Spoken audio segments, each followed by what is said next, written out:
Good morning, everyone. We welcome you to our Sunday morning roundtable discussion with the subject today of soul and body. We are recording from the Plainfield Christian Science Church Independent in Plainfield, New Jersey, the United States of America. And thank you all so much for joining us.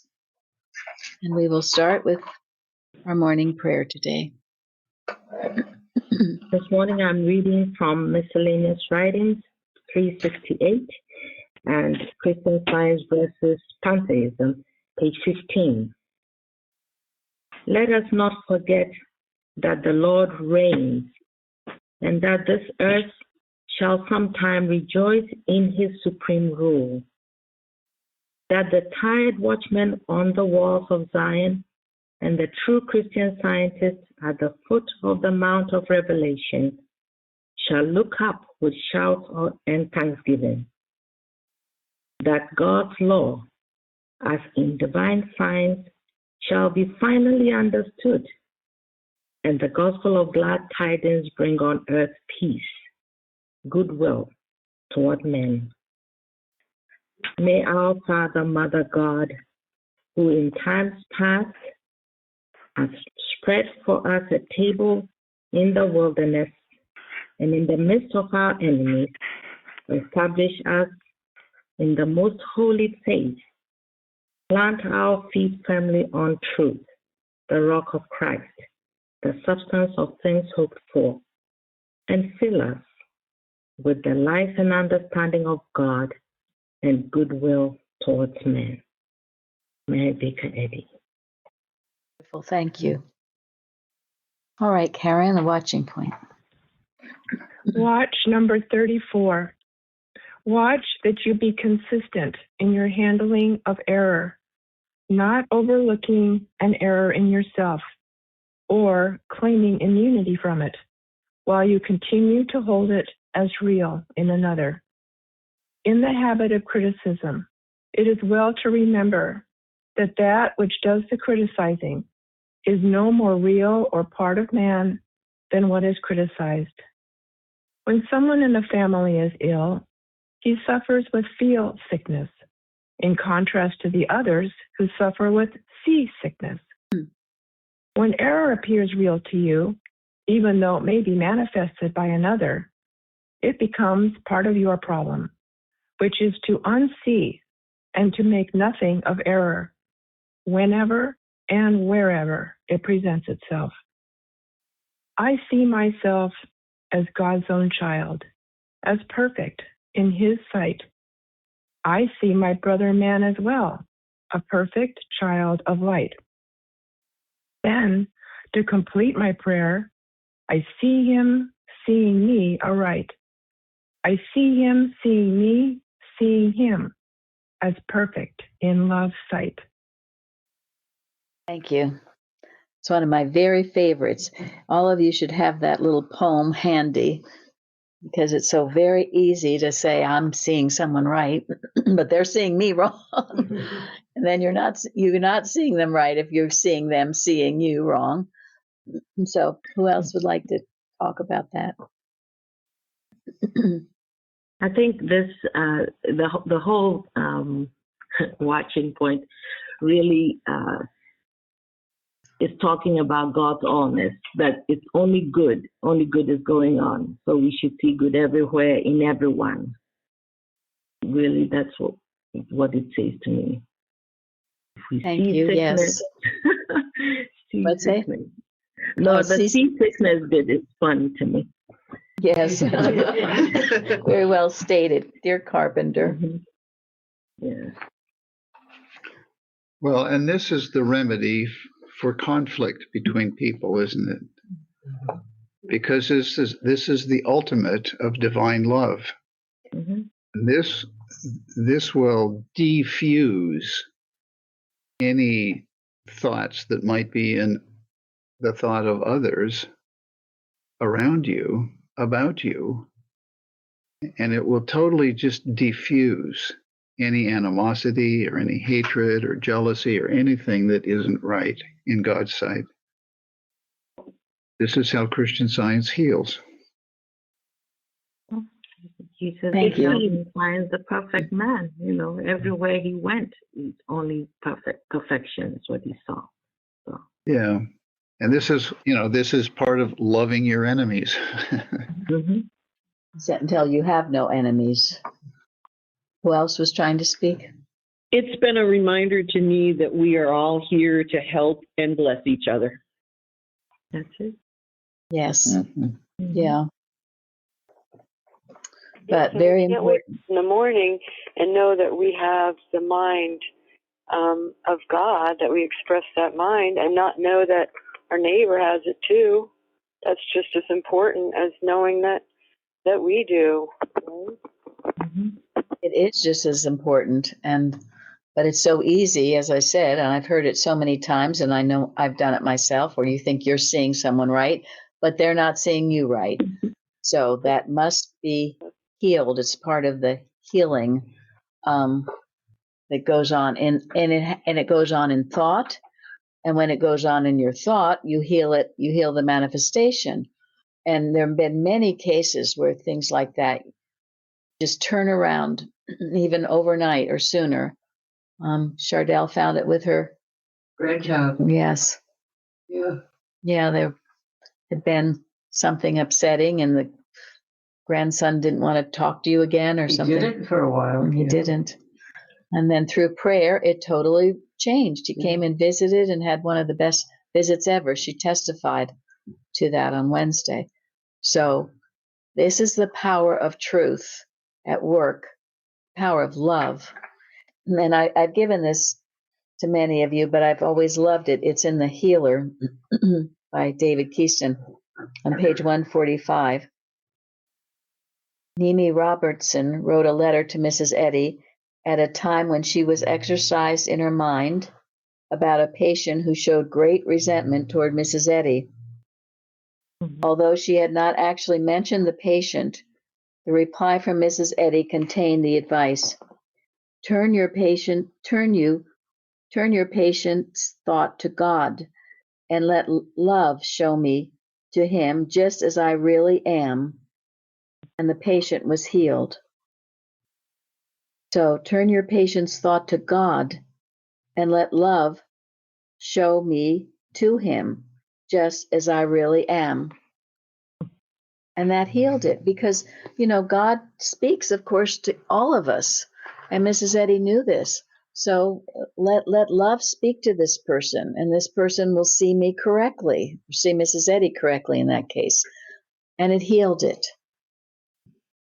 I think this is also the remedy for something that is a superstition among many Christian scientists who believe in malpractice. That they believe that they are the object of malpractice, Thank you, or yes. somebody else is the object of malpractice. You're giving power to something other than God.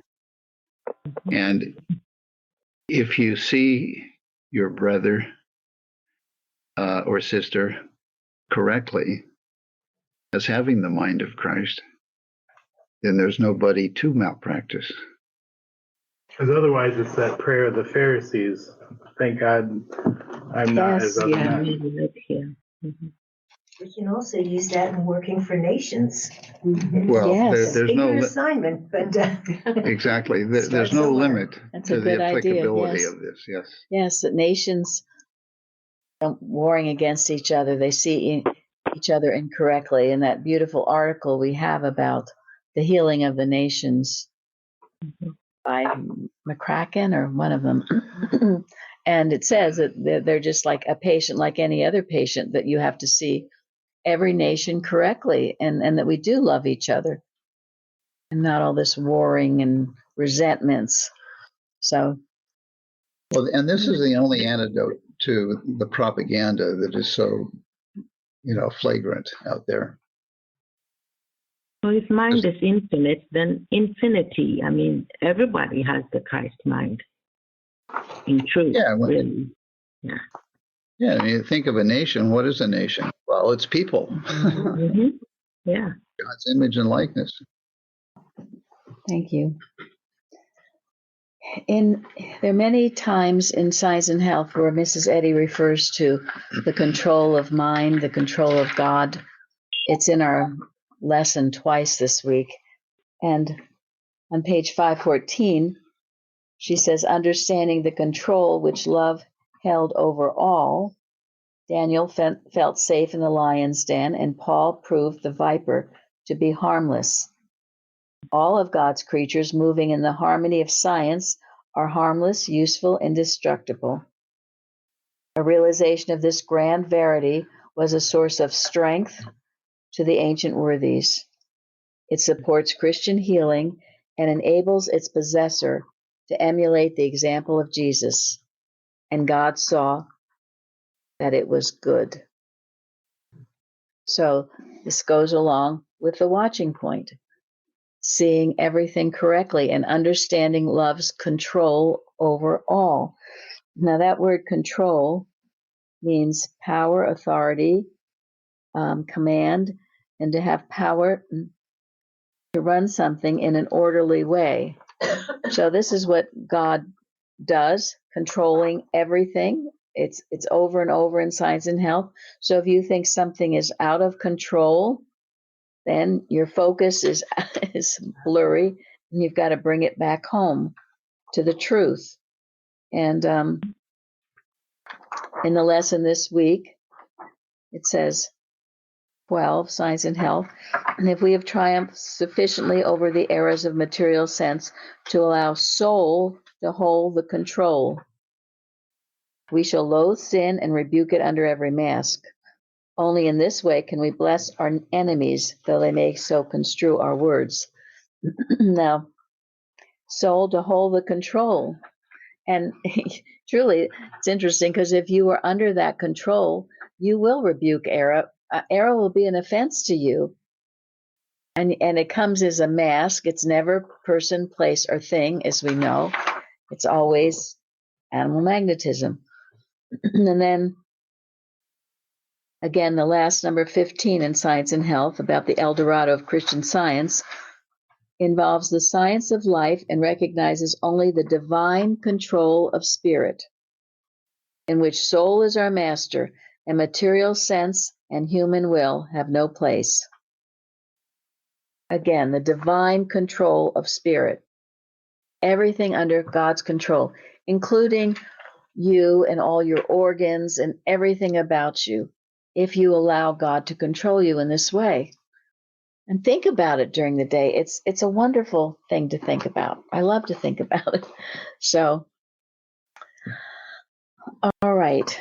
And before we go any further, I just wanted to remind people our December, our Christmas Liberator will be coming out next month, and you're all invited. Any of you that have websites, those of you who are artists or do other things, and you would like to advertise your website or advertise whatever it is that you make or do, we're inviting you to do that. We'll have a page or two of that. We've heard from a couple of you, right? But yeah, about 4 or 5. 4 or 5. But if there's anyone who didn't hear that announcement, please contact. Yeah, just Jeremy at plainfieldcs.com. So, and this was such a beautiful short little article that was on our carousel this week by Peter V. Ross about the topic of soul and body. You want to know how mind can rectify bodily conditions. This is easy enough to understand when you recognize that you are mental throughout. You may try to separate yourself into soul and body, ascribing all intelligence to soul and none to body, but the fact is, soul and body are one. They are both mental. Body is the part of soul, or to use the new word, consciousness, which is cognizable to material sense, but it is mental. This is why it talks to you so much. Stop regarding yourself as both soul and body. Stop using the expression body at all, if you like, and regard yourself as consciousness. Then it is plain why a change in thinking will result in a change in what you've been calling body. For body is part of consciousness. Get the fear out of mentality, therefore, and you get the wobbles out of the body. So, again, Mrs. Eddy says, watch your thoughts, not your body. And if you seem to have some wax in your body, thoroughly comb your consciousness and see what's in there, what fears or negativity or what's binding you. So, anyone else on this? All right, Jeremy, read the golden text. Romans.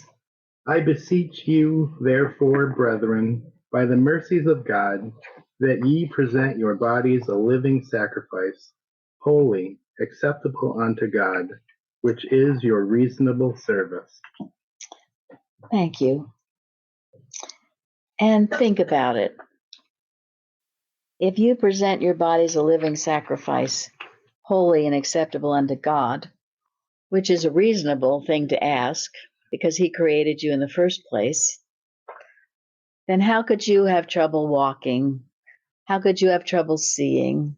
How could you have trouble doing anything if you're giving yourself to God in this way?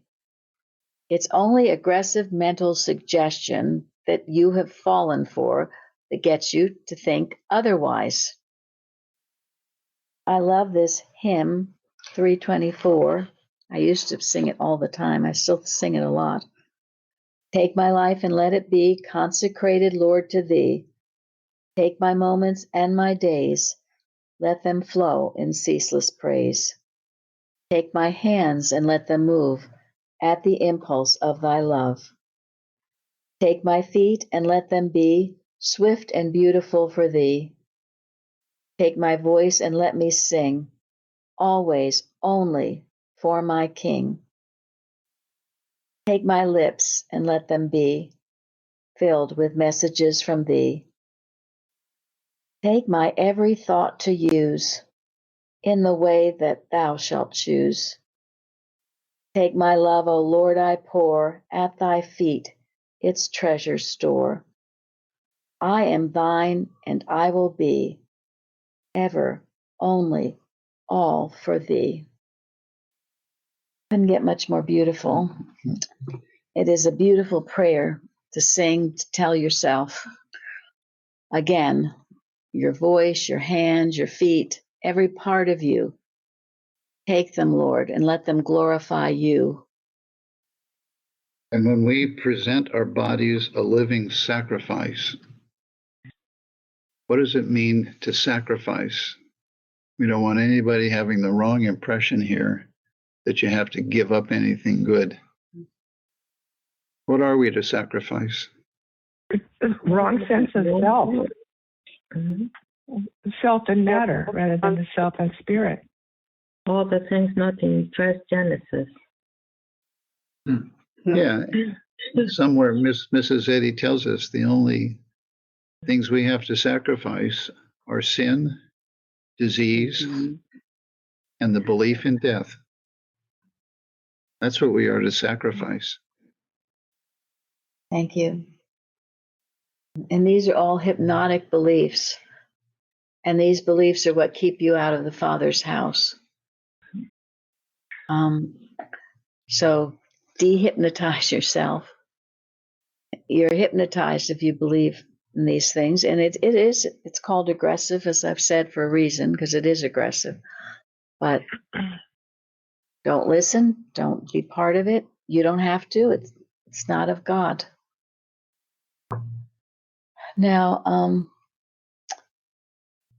Carrie sent me this beautiful article by William McCracken, again about control, mind's control over the body.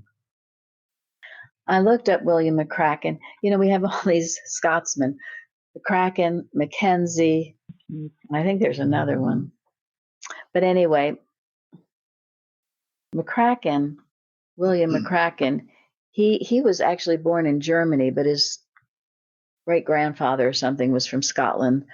And he came to America. He went to Trinity College in Hartford, and then he went to school in University of Heidelberg in Germany, where he was from.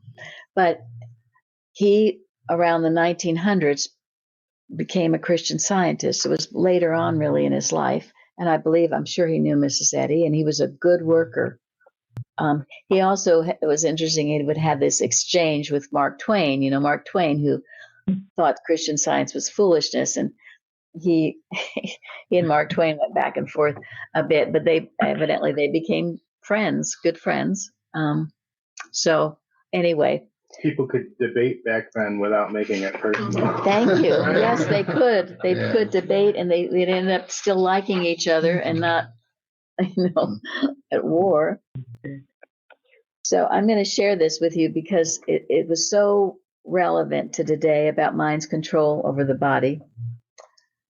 From time immemorial, humanity striving to be better and purer has sought to control the body, and Mrs. Eddy tells us in Science and Health that it is important to understand the complete control which mind holds over the body.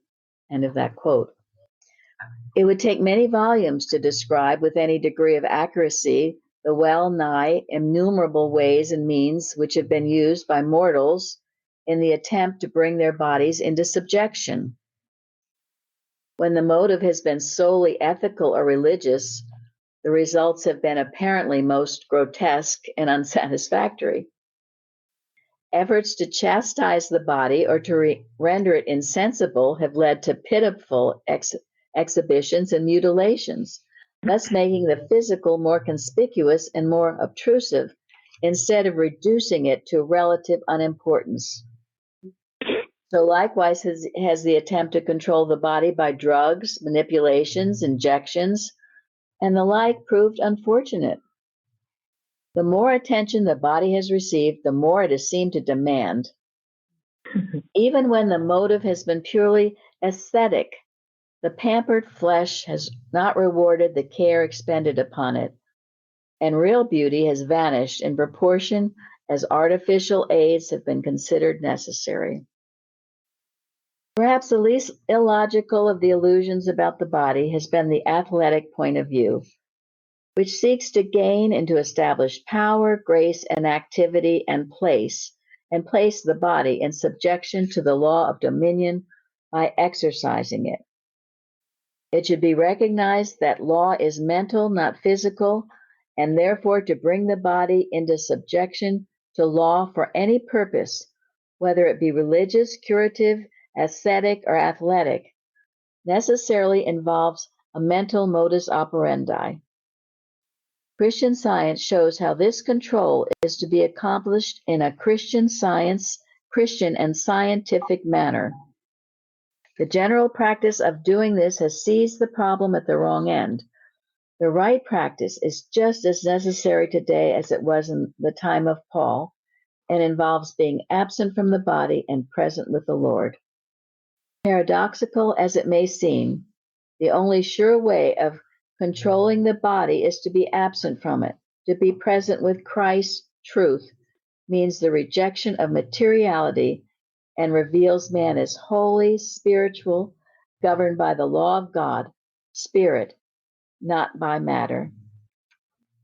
Obviously, then, the true way of controlling the body is to make it subservient instead of masterful, is to turn away from the contemplation of it. It is not possible to reach the kingdom of heaven, the consciousness of the presence of God as all, by a choice of foods. Neither dieting nor fasting can procure for us this state of consciousness, but being present with the Lord can and does accomplish this. And then he quotes, "Present your body a living sacrifice, wholly acceptable unto God." Lay down this false sense of man as a material body, even the generally accepted teachings of anatomy and physiology, and present man as the spiritual, incorporeal idea of divine mind. Then the sacrifice of the false is complete, and the presentation of the true has taken place. Now, that is so true. We live in this world where everybody is, it's all about the body worship. And I certainly believe, as I've said, and Big Del Young will say it too. It's right to get some proper exercise, to eat as well as you can. But generally speaking, not to make a god out of any of this stuff like we see. It's because God has made us a steward of the body. We're supposed to take care of it in that respect. Yes. Yeah, Yes. and he provides good food for us. He provides, good for us. But that's so that we can do better what his will is. When we do his will, he takes care of us. When we don't, we forfeit his care, unfortunately, sometimes. Yeah. We need to have other gods before him. We cannot make Yes. a god of our bodies. The obsession, I think, is the problem. Yes, indeed. It's the obsession of it. And he's given us the wisdom to think and act rightly. Yes. Thank you. Yeah, the Jersey girl has come home. Janet's with us today. She's no longer a Georgia girl. She's a Jersey girl. Anyway, in my heart. Yeah, but Georgia's in her heart. Yes. So yes, he gives us the wisdom to know what to do and how to eat and yeah, get proper exercise, move about. It's not good to be overly sedentary, and it's not good when someone, told Mrs. Eddy, I don't know, they were doing something that was unwise, and she said, "Thou shalt not tempt the Lord thy God." If you have to eat, as we've talked about, food that's maybe not the best, if you have to, you can do it without any consequences. But for the most part, it's good to eat natural, healthy food, as did Jesus, as did Mrs. Eddy. It's all gotten very different these days, and so we should have some wisdom in what we eat, and also to get out in the fresh air, enjoy God's world, enjoy His universe. This is our Father's world, as a beautiful song goes. So, But this is effect and not cause. The cause of all of this is God, and we can't forget the cause. It And worship. has helped. Sorry. No, go ahead. Go ahead. It has helped me to eat good things or go for a walk, because I often do too much and don't stop and don't take care of myself. But to think I'm doing that to be able to serve God better and to fulfill everything that I'm required to fulfill by God, then it helps a lot to take care of myself, to do the work. Thank you. And that's the purpose of it. Thank you. That's take my life and let it be. You want to serve God, so you want to be in good shape to do it. And in the lesson, in divine science, man is sustained by God, the divine principle of being. The earth at God's command brings forth food for man's use. Knowing this, Jesus said, "Take no thought of your life, what ye shall eat or what ye shall drink," presuming not on the prerogative of his creator, but recognizing God, the Father and Mother of us all, is able to feed and clothe man as he doth the lilies. I mean, what could be more beautiful than the lilies? Mm-hmm. Any of the flowers. And God takes care of them, right? Yes. So we should be that as well. And this is the right sense of body, but leave it mainly out of your thought. If you're obsessed, as I think Florence just said, if you're obsessed with things, then you're off. In the book Spiritual Precepts by Gilbert Carpenter, which they were going to sue us for publishing this book, which is why I don't mention it often, but now you can buy it at David Keeson's website, and also the bookmark. Yeah, these books, they're out now. Thank God they are. Mrs. Eddy writes, "If you spiritually take less thought of what appetite craves or desires about what you eat or drink, Then you will drink water instead of coffee, tea, or stimulants, and save much expense in cooking and groceries. Your clothing will abide instead of pass away. Your thought will so replenish yourself with wearing apparel that your clothing will be like the widow's oil rather than the fashionable lady's wardrobe from Parisian models, and much time saved for usefulness instead of being expended on shopping and selecting and fitting garments. You will desire that place in society and the world which removes you furthest free from the fate of ambition is its snare. Its only rationality is madness. We should yearn and aspire to rise above the world, its sorrows or its favors, with as great earnestness as to triumph over sickness, sin, and death. For worldly ambition leads to the path of these conditions, which are forbidden and forsaken in Christian Science. So, anyway, Mrs. Eddy, my understanding of her, she always looked absolutely beautiful. I know she ate simply, but she ate well. Her surroundings were all beautiful. Why? Because it's godly to be that way, to do that way. That's not a bad thing. It's bad if you let it take you over and it is your ambition and you want to do it to look better than anybody else. That's a terrible reason and motive. No, she did it to welcome people in her home and let them feel the beauty and the love of God. She was not trying to impress anybody. She had no human motive in doing so. She only wanted to bless those that came into her home. And it did. Hello? Yes. Hello? Yes. Hello.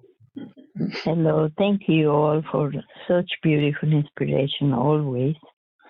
I want to share about that part before about eating. I think everything to me is being out of prayer that we go with Genesis 1, not with really what person did what. Because Genesis 1 has right there everything that was truly given from the Creator to us to eat.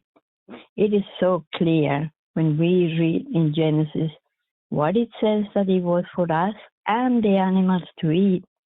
It is very clear. And I had to pray very much to understand what it says because we've been programmed so much that being deceived about what it says, the whole world was giving, all humanity was giving the wrong thing. It was twisted, it was misunderstood, it was a big deceit for humanity. But if we read in Genesis 1, the chapter of creation, what it says to eat for us and the animals, I believe that's the true from God. And I have learned that we must not look at what person does what, because many people haven't really studied and pray with Genesis 1 about what it is right for us to eat. Thank what you. a blessing to do that. That's up for everyone to evolve into that. Mm-hmm. I wanted to share with you something about Mrs. Eddy, how she looked. This was also in the Healer. It was an inspiring account from Elizabeth Earl Jones, a teacher of Mrs. Eddy's day. She got the opportunity to meet her, and she said, I remember thinking of the time because Mrs. Eddy was looking upwards like she was communing with the Father. And it said her eyes looked black and luminous. She wore a purple velvet dress and ermine cape, a small purple and ermine bonnet with a black velvet band under her chin. Her hair was soft and curly and snowy white. She was a rarely beautiful, exquisitely refined, yet forceful woman. She sat erect in her carriage like a lady of the old school. There was a gentle elegance about her and a great spirituality. She seemed centuries above even the best of humanity today. I do not know how Mrs. Eddy looked at the others, but when she seemed to swoop down from heaven to greet me, she seemed to look clean through me with a sweetly searching, penetrating look, like a great searchlight turned and fell upon me. I felt glad, however, to be searched by such wonderful love. I did not know there could be such love in all the world. It warmed me through and through and lifted me high above the plane of human consciousness. I'd never been on that plane before and have never been entirely on that plane since. The crushing load just melted into nothingness, and I felt so happy and free and strongly uplifted. For days I seemed to walk on air. I cannot describe the uplift and exhilaration of that divine love which dear Mrs. Eddy radiated. Everyone and everything I saw seemed to be baptized in that divine love. I can imagine from this experience what it must have been to come into the presence of Jesus. There is nothing like it, and it was one I will never forget.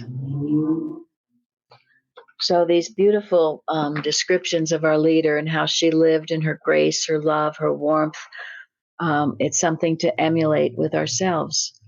And she certainly took proper care of herself and her body, but it was for the most part left out of thought because she had great work to do. So, and so it is. And remember, truly, it is in your consciousness. Now, anyone else want to speak or have anything they wanted to add about all of this? Well, she does say that the best way to take care of yourself is to leave body out of thought and, concentrate rather on the thought of God. She does, and not just once or twice, but quite a bit, right? Quite a bit. Yeah. Now, in the lesson, thank you, Florence. In the lesson this week, it's interesting because it speaks about the beware of the leaven. It can beware of the leaven of bread, but of the doctrine of the Pharisees and the Sadducees. And reading about the leaven of the Pharisees, it's very interesting because it's called in that you got questions or something you can find online. It says that the yeast of the Pharisees, the leaven of the Pharisees, was hypocrisy. And Jesus's point was the teaching of the Pharisees were pervasive and produced hypocrisy and unbelief. The yeast or leaven of the Pharisees was a subtle yet pervasive influence the Pharisees exalted over people. Those who followed the Pharisees might demand signs, but they would gradually increase in unbelief until they had hardened hearts, just as the Pharisees. Their corruption advanced in hardly perceptible ways, but it was extensive. Jesus denounced the Pharisees on several occasions. By warning the disciples against the hypocrisy or leaven of the Pharisees, Jesus sought to keep his followers from the insidious influence that would undermine faith and corrupt their walk with God. Believers today should heed the same warning from the Lord and guard against Pharisaic attitudes and the temptation to take pride in man-made teachings and traditions. Once a bit of Phariseeism is introduced into the church, it can quickly spread. So I thought it was interesting, mainly because it's hardly perceived at first. It's very, very subtle. It just works on you. So this is why we watch our thought is the way we do to make sure nothing like that enters in, that we get hypocrisy or disbelieving or questioning or doubting the truth of this science. And you will hear some people, even in the church, talk about having to adapt science to current society. using terms like that to justify unbelief or even to justify hypocrisy. Thank you. Beware, because it's not science. And all that would just make the strong man stronger and even harder to bind. It's true. It is true. And so this is where we are, we keep ourselves separate from the world and all those beliefs. Always go back to your books and make sure you're staying on the course that's intended. And all these things that I read, from that McCracken article, these are just ways it kind of seeps in at you, gets you to look in other directions rather than to God for everything you need, whatever that is. God has all the answers every time. It's wonderful. Well, things that are immutable can't be adapted. That's the whole. Exactly. It's like truth is truth. You don't adapt truth. It is just truth. Yes. Exactly. And yet there are people who will espouse doing that. And that's a clue that they don't know what they're talking about. Yeah, Gary and I were very insidious how those suggestions want to come all day long if you're not in tune and watching your thought. Even just the suggestion of you have to exercise your body, really, you have to turn that around and see what, exactly what you've been talking about the whole time, what your body is and what joy it is to move your body and how much gratitude you should have, but not that you're trying to, impress or that you're afraid of not exercising your body. So it's a lifelong, it's a minute by minute thing that we have to do in spiritualizing our thought. And it's so gratifying that you give us so much instruction in that direction. Thank you. Well, thank you. Yes. The idea of the moving your body, that's all your motive. What is your motive? What is your motive? Yeah. Because she says, take no thought. She says here, man is not a material habitation for soul. He is himself spiritual. That's the truth. So we just be aware and awake and alert to these things. And that's how God made us, as Janet was saying. He's talking to us all the time. He's letting us know what we need to know, what we need to be aware of when something isn't right. Gary and I were listening to something recently. It was interesting. It was from 2003, but it was an audio, not by someone in science, but kind of someone observing a rift in the Christian Science Church.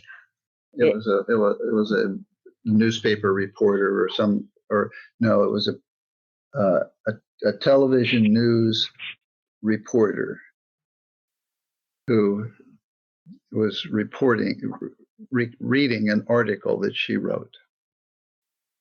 And it started off, it was a scene at the church center, the solstice or something. They were celebrating the solstice. By that, a lot of people were there. Little children were splashing around in the reflecting pool, and they were asking the people, well, do you know anything about the church? And nobody did. They thought it was a cult, or they didn't believe in doctors, but they were having a good time. And the church doing this was trying to be more open and transparent, because they were acknowledging, I hate to even say this is a dying religion, right? Yeah. Yep. So then it goes into, there were like two groups, two factions, and one was saying, well, and this guy, I've heard of this guy because some of you have told me about him. His name is Evan Malcolm. Bacher. Thank you. Yes, he has a website. He's a practitioner. He's from Washington State, and he, I think he's done a lot of good things. And he said that let's not think of it a religion, but as laws and rules of the universe, something to that effect, which I totally agree with. Mm-hmm. Yeah. But then he said that they're trying to be more open-minded. They're going to New Age events and stuff, and selling sites and hell. They're giving out sites and hells. Okay, well, that's good. It spoke about a woman who, she was Indian. She'd practiced the Indian, whatever the Indian religions are. And then, Hindu? yeah, I think so. And then she became a student. I never can pronounce his name right. Deepak Chopra. Yes. Yes. Yeah. She became a student of his, and she liked that. But then someone gave her Science and Health, and she said, "Wow, this is it." So she became a Christian Scientist, but she has no desire to ever go to church or anything. She just working with the textbook. That was good. So good for that. And then, but then there was this other side saying that more traditional. Some of these people, and that Evan Mellenbach said that that if you're a seeker for truth and you want to take medicine, take medicine. Well, we say that too because everyone's on states and stages of this science. Some very beginning, some if you're up against something, you need temporary means, and then okay, we don't condemn it anyway. We don't condemn it. But this other side was saying, no, Mrs. Eddy said, no, you cannot mix it. This is an absolute science. And so perhaps you want to say anything about it, but it's an interesting conversation. I don't know. The thing about temporary means, it's like, if your car breaks down, you get a tow truck, but you don't keep that tow truck. Yes. You just use it until you. Thank you. Good example. Good example. Exactly. You might dip in, but then you get out as fast as you can. Yeah. I think it's really when people, where is your heart? I mean, it's your heart to follow this new old thing that you found, or is it to mix the two ongoing? Some people, they just want to do, it's a temporary thing, and it's very clear it's temporary, but their heart is to find God, to find, to go forward with this truth. So there's a difference. I think Mrs. Eddy, a lot of people in the mainstream cannot, go forward, can't talk to any practitioner because they're on medication, for example. And that, I don't know if that's what Mrs. Eddy meant. I think she meant if someone wants to go that way, then let them go. But it's an individual thing. Well, I yeah, really and don't think that's what she meant. and what she meant was for their own good. In other words, practice science or practice medicine. But science doesn't work if you try to mix it. Yeah. But this whole article, I think where you come out, this whole article was trying to judge the science by what the organization was doing. It was talking about the disagreements within the organization. It was talking about how some people who criticized the board were excommunicated, and we know what that's all about. That's nothing new. But it was more about the organization rather than the science. Sure. So, it might not have been that useful to most people, except for gossip or whatever. Or no, it was interesting to see what's evolving it was interesting in that way. I didn't find it gossiping at all. It was interesting to hear what people were saying, what they were thinking. I mean, this one guy who wasn't a Christian Scientist, but seemed sympathetic toward it. He said, well, it's very hard to be a Christian Scientist because instead of popping a pill, you've got to pray, you've got to live. It demands a lot. Yeah, it demands a lot. And I said, yes, you're right. That's true. It does. So it was an interesting dialogue to me. And anyway, and it shows that I do feel there is progress being made. And someone said how now is the time for science because people are sick of all the medication, the vaccines. They're ready to turn to something else. So here we stand. And whoever does it, in whatever way they introduce the science, just like to this Indian woman, I say hallelujah. We'll be grateful for any progress that's going on in that direction. But So- Christ Jesus said, Mr. Eddy has said at some point the world will all wake up and see science as it. Yes. as it Yes. beware the people that turn people away Yes. from Christianity or science. Exactly. Because they that make other people's hearts hard. They are the real guilty ones. Like, I guess the Pharisees. And so we need to open our hearts to each and anyone who has a desire to learn. And she also says that acute and chronic stages of a disease are healed by Christian Science, but a higher understanding of the divine principle is needed. So people are going to grow. I just healed diabetes quickly, but occasionally I have a flare-up, and it's chronic. So I need to understand more about the divine principle. And that's not a sin, just a matter of growth. Thank you. Thank Thank you. you But very you don't much. blame Christian Science for that. Yes. You accept your own accountability, and that's what's so important. Exactly. Okay, so we're going to conclude now with a short article Given to us by Carrie. entitled Turn Right by Charlotte Paulson from a 1925 journal. And she writes, "We are told in the scriptures that when they who wandered in the wilderness in a solitary way found no city to dwell in, they cried unto the Lord in their trouble, and he led them forth by the right way, that they might go to a city of habitation.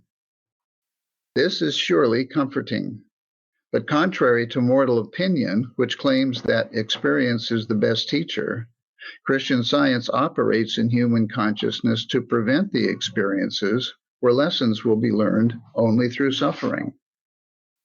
Mrs. Eddy lovingly admonishes us in miscellaneous writings, cherish humility, watch, and pray without ceasing, or you will miss the way of truth and love. Then let us ever be alert to watch for, read, and heed the waymarks, not of evils forbidding or foreboding, which the memory of unhappy human experience conjures up, but instead, the clearly defined and unerring direction of the Christ way, wherein lie divine protection, healing, and spiritual comfort.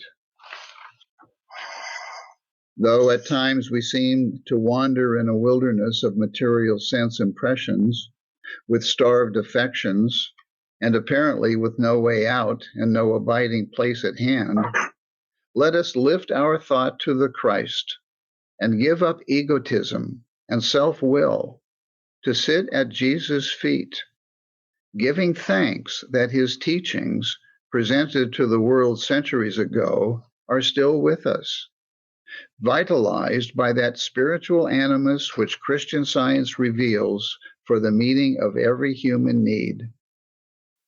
Only God himself knows all that concerns his children, and he is ever present to indicate his will as a good will and pleasant to obey. How many turns must be made in the road before mortals are ready to abandon the symbols through which, by reversal, they learn about principle? None can tell. In vain do we judge, criticize, or condemn. The watchful care given each sparrow will be exercised with infinite compassion for all that exists, until divine mind is known to be the only mind, the only cause and creator, and the universe of right ideas is seen to be the product of that divine mind. Meanwhile, we can hasten that glad day of pure understanding by unswerving devotion to the right and consecrated effort to follow the right insofar as we see it. Thank you all for joining us today. Thank you. Thank you. Thank you. Thank you. Thank you.